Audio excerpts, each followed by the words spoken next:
सकाळू सकाळू धान घांटुंट सुखाऊं आ केते दिन सुखिब छात पर सुखाऊं डेली धान आनिकी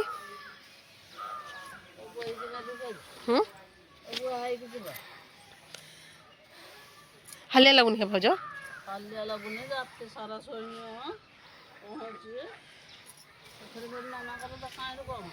धान सुखा चलती भाउजंकर एठी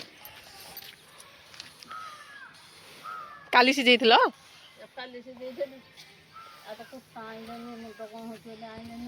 टिके रेस्ट नहीं करिवो ना लागी लाई करले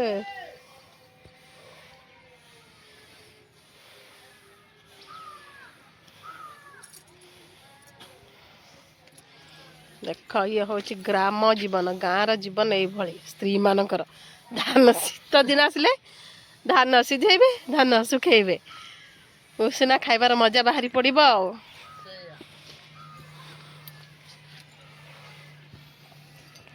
एमती देखिबा सारू मुंडा कौन हम पिठो सारू को गोल गोल काटी तेल भजा करेंगे तेल भजा ना पिठो भजा जाए तेल भजा करेंगे एठी भात बसैले खुड़ी सकाळू सकाळू खिया पिया है च कौन कर दादा दादा कौन कर बस एटा कौन कर की काम कर बेट बेंट आणुछंती हारुडा पई बेंट करूछंती मुंड खराब हो गलानी खाई नाहंती तांकर चा पीलनी चा पिया सरलानी दादा को सुबुनी भैरा दादा चलती दादा ठुक ठुक कम ये डली भात ही सारानी शाग भजा खावाई पखाड़ कोसला शाग देखु बाड़ी कोसला शाग फ्रेश फ्रेश बहुत टेस्टी शाग बिना सार दिया शाग भाजिले बहुत सॉफ्ट और टेस्ट लगुच बाहर नहीं किसी तो मो मम्मी जाकि छात उपर धान सुखुं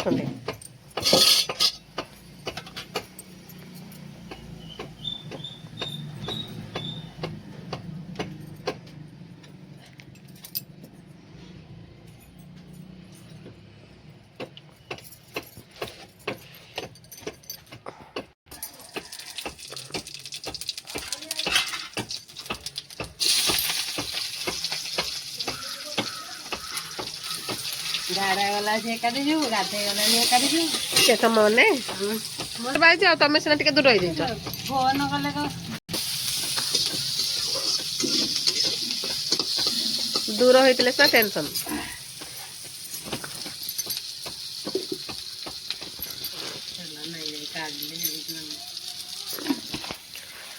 पार्टी करियो बोली देख एते साग कोठो आनी सिची खाइबनी एते साग कोठो आसीची कोठो केना है कि ना के देइछन जे के सामने दियो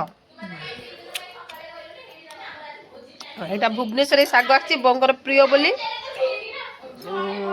सान अपा पठे देइछंती चणा साग देखते केते फ्रेश फ्रेश सुंदरिया साग बो बाछुछंती आकु कोन करिवो खडरा करिवो एटा आज हम आज रेसिपी चणा शाग खरड़ा बो बाबा भारी प्रिय शाग से सान बापा पठे देइछंती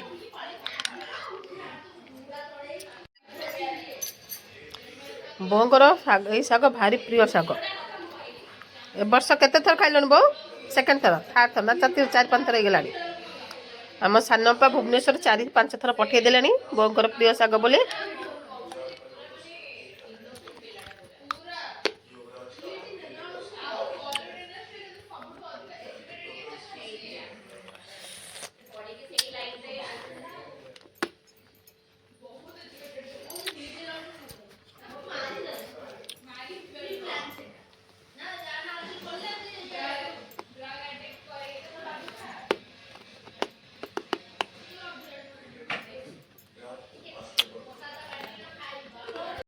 देखु आमर ये बर्तमान रोषे स्टार्ट हो गलानी आप तो डाली बसई ଏଠି କୋବି ଆଳୁ ଭାଜୁଛି, କୋବି ତରକାରୀ ହେବ। ଏଇଟା ଭଜା ସରିଲେ ତରକାରୀ ଆରମ୍ଭ ହେବ। ଏଠି ମସଲା ଗ୍ରାଇଣ୍ଡିଙ୍ଗ କରି ରଖିଦେଇଛି। ଟିଫିନ୍ ଖିଆ ହେଇଗଲା ଉପମା। ଆଉ ବୋଉ ଖାଇଲେ କାକରା ପିଠା, ବାବା ଖାଇଲେ କାକରା ପିଠା, ଆମମାନେ ସମସ୍ତେ ଉପମା ଖାଇଲେ। ଇଏ ଚାଲିଛି କୋବି ଆଳୁ ଭଜା। ଚିହ୍ନି ଦଉ ପତ୍ରକୋବି ଭଜା।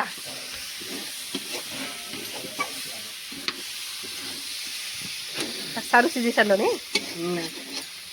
ମୁଁ ମସଲା ଅଧା କଷିକି ଆସିଛି। ତାଙ୍କର ଏଇଠି ପତ୍ରକୋବି ଭଜା ହେଲା ଷ୍ଟାର୍ଟ। ତାପରେ ସାରୁ ଆଉ ଓଲୁଅ ସିଝା ହେବ, ତାକୁ ଭର୍ତ୍ତା ହେବ। ଆଜି ଭାଉଜଙ୍କ ହାତର ଓଲୁଅ ପିଠଉ। ଏଇଠି ଭାଉଜ ବିରି ଚାଉଳ ଗ୍ରାଇଣ୍ଡିଙ୍ଗ କଲେ। ଏଇଠି କ'ଣ କ'ଣ ଲୁଣ ପକେଇକି ଚକଟୁଛ? ଲୁଣ ପଡ଼ିବ ନା, ଲୁଣ ଦେଇକି ଚକଟା ହେଲା ଆଳୁ ସାରୁ। ଲୁଣ ତ ହାପାଟା ରହିଛି। ଆଳୁ ସାରୁ ଓଲୁଅ। ଇଏ ଫେରେ ଆସିଲା ତେନ୍ତୁଳି ରସ ଦିଆହେବ। ଆଉ କ'ଣ ପକେଇବ? ଏତିକି ପକେଇକି ବର୍ତ୍ତମାନ ଚାଲନ୍ତୁ ଦେଖିବା ଭାଉଜଙ୍କ ହାତର ତିଆରି ଗୋଟେ ଅଥେଣ୍ଟିକ ଓଡ଼ିଆ ରେସିପି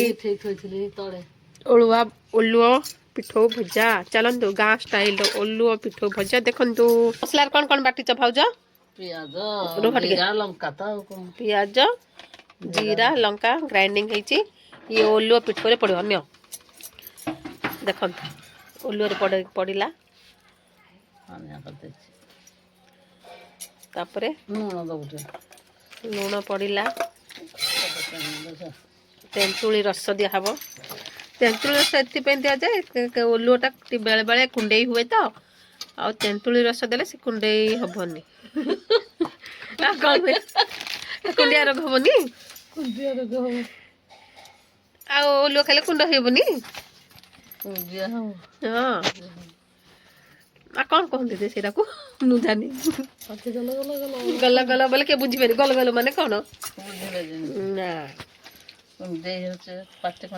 ପାଟି କୁଣ୍ଡେଇ ହବ, ସେଥିପାଇଁ ତା ସେ ତେନ୍ତୁଳି ରସଟା ଦିଆଯାଏ। ଆଉ ପିଆଜ ପଡ଼ିବ।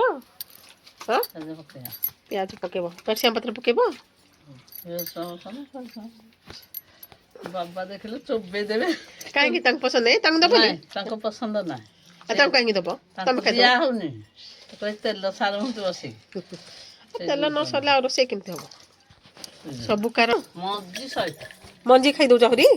ମଞ୍ଜି ଖାଇଲା ବେଳେ ବାହାରିବ। ଆଉ କିଏ ଏଇନା ଛଡଉଥିବ ବସିକି। ଯାହା ହଉ ଭଲ। ଯାହା ପାଟିକି ସେ ବାହାର କରି ପକେଇବ।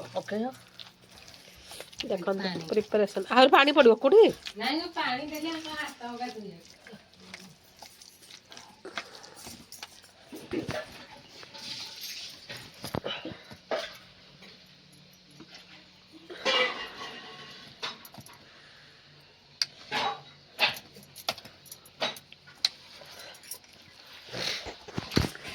ଟାଇମ୍ କେତେ ହେଲାଣି? ତାୱାରେ ତ କଥା ଭଲ ହେଇଥାନ୍ତା। ତେଲ ତ ପକେଇଲେ ନା, ତାୱା କ'ଣ ଦରକାର?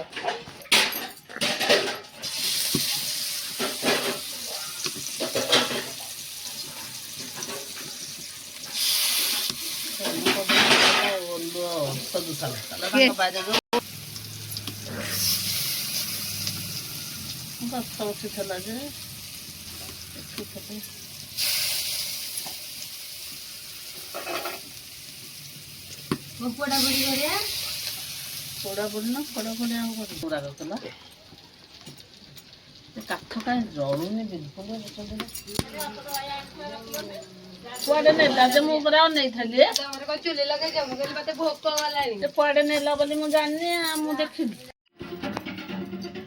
ଏଇଠି ଖାଇବା ଚାଲିଛି। ଖାଇବାରେ ଅଛି ଗରମ ଭାତ, ଶାଗ ଭଜା, ଡାଲମା, ଆଳୁ ପାଗ ପାଣି।